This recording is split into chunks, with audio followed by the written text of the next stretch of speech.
All right, ladies and gentlemen, how you guys doing on this Wednesday, March 9th, 2022? Thank you for joining me here tonight for another metallic episode of Music of Destruction. Bringing you the very best in metal-related content right here on YouTube on one of the only metal channels that matters. If you missed anything in the past week, click that eye in the upper right corner, bring down all the latest videos. They are right there. Get caught up. I'd really appreciate it. Reviews, if you'd like me to review anything, drop a suggestion in the comments section. But as you know, slam, deathcore, metalcore, and modern tech death can fuck right off. Remember, subscribe and turn on that notification bell so you don't miss anything. This is one of the hardest working metal channels on the platform in the niche of metal. One of the most brutally honest and opinionated as well. I'm not going to bullshit you. I'm going to tell you what I think and why I think. If you don't like it, well, click the X and fuck right off.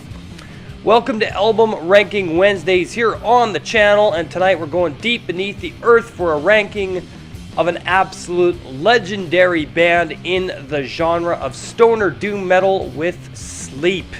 Now, for most of you out there, I'm sure this band doesn't need much of an introduction, especially if you were into metal in the early 90s, and Sleep have been around for a hell of a long time, so I don't really need to go into the band's biography, as they are quite known in the metal world. In fact, I think everybody knows who Sleep is.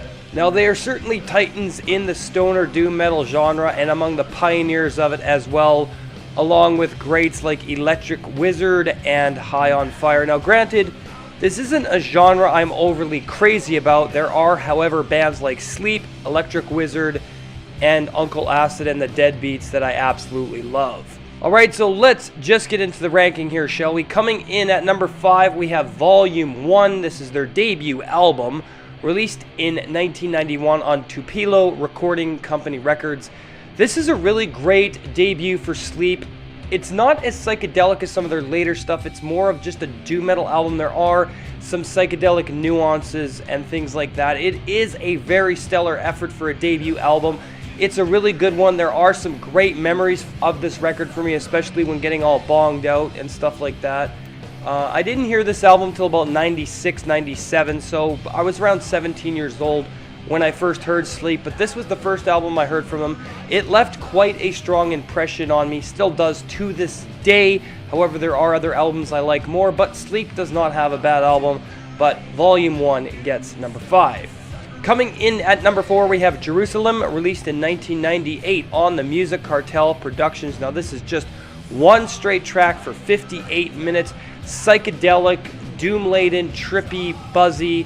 I love that low-tune buzz stoner guitar. I love how Sleep's production sounds like it's in a psychedelic haze. It sounds smoky. It sounds really tripped out, if you will, very psychedelic. This is a good album that emphasizes a lot of those elements, and it feels like a trip, honestly, is what it feels like, especially when you smoke up and stuff like that, or if you're on mushrooms. This is a good album to listen to as well. This is some decent stuff. Jerusalem is a good album, but it's not one I came back to as often as other ones. However, I still would never say that Sleep have a bad album, and I would buy Jerusalem, and I likely will, but this is number 4. Coming in at number 3, their most recent release, The Sciences, released in 2018 on Third Man Records. This is a step up for Sleep, kind of an advancement of all the material they'd done beforehand, but still kept true to that foundation, especially when it came to the production. I love the psychedelic sound and boggy production of this album, very bong resiny, if you will, in the production. And yeah, this is really great stuff.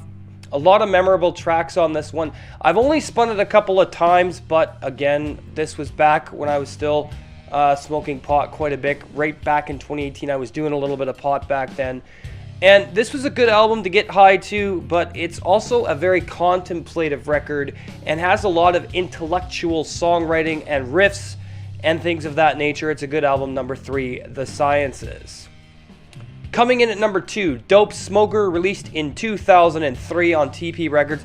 Probably the album that most people know Sleep for, given that this is a single track with a bonus track, Sonic Titan Live.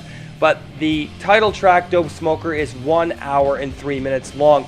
And it's a great album. This is an album that you would drop mushrooms and listen to over and over. Okay, that's kind of where this album goes. It's kind of like Tool, but with a more of an edge, more of a darkness to it, more of a heaviness to it. And I love the production on Dope Smoker. It is an album that is absolutely stellar, very, very legendary in the world of stoner metal. This is the Sleep album I hear people talking about the most. However, it is not my favorite record, but it's still one of their best. Number 2, Dope Smoker. Coming in at number 1, of course, we have Sleep's Holy Mountain, released in 1992 on Earache Records. And I first heard some of the tracks from Holy Mountain when I watched Gummo from 1997 from Harmony Korine, which is an amazing film if you haven't seen Gummo and you like independent cult film that has a very, very strong sense of reality and just character-driven cinema, then Gummo and Harmony Korine's work is going to be for you. But yeah, that's where I heard some tracks off of Holy Mountain was on Gummo, and then I went and listened to the whole album from Sleep, and I fell in love with this record instantly. Definitely one that I'm going to be buying very, very soon. Will be reviewed here on the channel along with a lot of these records. I may end up owning all of Sleep's full lengths, probably will at some point, as they are one of my favorite stoner doom metal bands. Holy Mountain to me is a triumphant record that is very, very dark and atmospheric, but also very trippy and upbeat in a lot of ways, but very buzzy and low-tuned and blown out. And I love the production on Holy Mountain. It is a absolute fucking masterpiece. Number 1, Sleep's Holy Mountain, man. That's what's playing in the background right now. I mean, what more do you need to know, man? Everything these guys have done, absolutely awesome stuff. They don't write bad fucking music, okay? So if there's anything here that you may be doubting, just go listen to anything these guys have fucking written, and I guarantee you, you will enjoy it. Alright, so there you have it, another album ranking in the books here on Music of Destruction. I hope you guys enjoyed the premiere tonight.